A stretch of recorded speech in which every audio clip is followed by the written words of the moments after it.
ఆదోని జిల్లా కోసం ఆలూరులో ఉద్యమం ప్రారంభమైంది.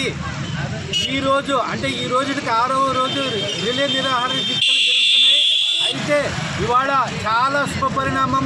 ఉద్యమానికి ఒక ఆరంభమైనటువంటి ఈరోజు జర్నలిస్ట్ మిత్రులు ఏపీయూడబ్ల్యూజే ఆధ్వర్యంలో ఇవాళ రిలే నిరాహార దీక్షలు కూర్చోవడం, అందులో నా మాతృ సంస్థ అయినటువంటి ఏపీయూడబ్ల్యూజే మాజీ జిల్లా అధ్యక్షుడిగా నేను పాల్గొనడం చాలా సంతోషకరమైనటువంటి విషయం.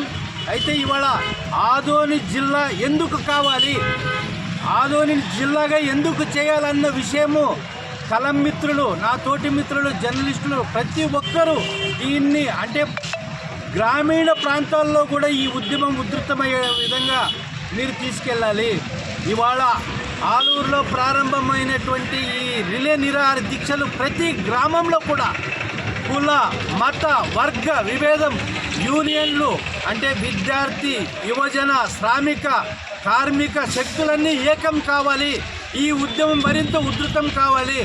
ఆదోని జిల్లాగా ఏర్పడేంత వరకు ఆలూరు నుంచి ప్రతి గ్రామం నుంచి కూడా ఉద్యమం మరింత ఉధృతమయ్యేలా జర్నలిస్ట్ మిత్రులు కంకణం కట్టుకొని ఇవాళ నుంచి మన చేతిలో ఉన్నటువంటి ఆయుధం కలాన్ని జులిపించండి.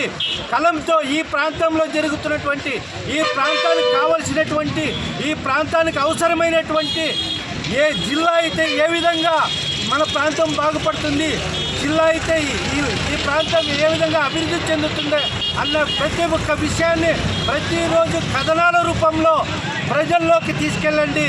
రైతులు ఉద్యమించేలా, శ్రామికులు ఉద్యమించేలా, విద్యార్థులు ఉద్యమించేలా, మహిళలు ఉద్యమించేలా ఈరోజు ప్రారంభమైనటువంటి జర్నలిస్టుల ఉద్యమం ఇది రూపాంతరం చెంది ఆదోని జిల్లాగా ఏర్పడేంత వరకు పరిపరి విధాలుగా వివిధ రకాల చీమల దండాల వలె ఇక్కడ దండయాత్ర జరగాలి. ఆదోని జిల్లా ఏర్పడేంత వరకు ఒక ఉద్యమాన్ని ఉధృతం చేయాలని కోరుకుంటూ ఈ అవకాశం ఇచ్చినటువంటి ప్రతి ఒక్కరికి పేరు ధన్యవాదాలు తెలియజేస్తూ, మా పార్టీ తరఫున కూడా మా జిల్లా అధ్యక్షులు అక్కంతోట రామకృష్ణ గారు కూడా మద్దతు తెలపడం జరిగింది. ఆదోని జిల్లా బంద్ రోజు మేము కూడా అందులో భాగంగా ఆయన ఆదేశాల మేరకు ఇవాళ ఆలూరులో జర్నలిస్టులు చేపడుతున్నటువంటి ఈ దీక్షలకు సంఘీభావంగా మేమందరూ సీనియర్లంతా రావడం జరిగింది.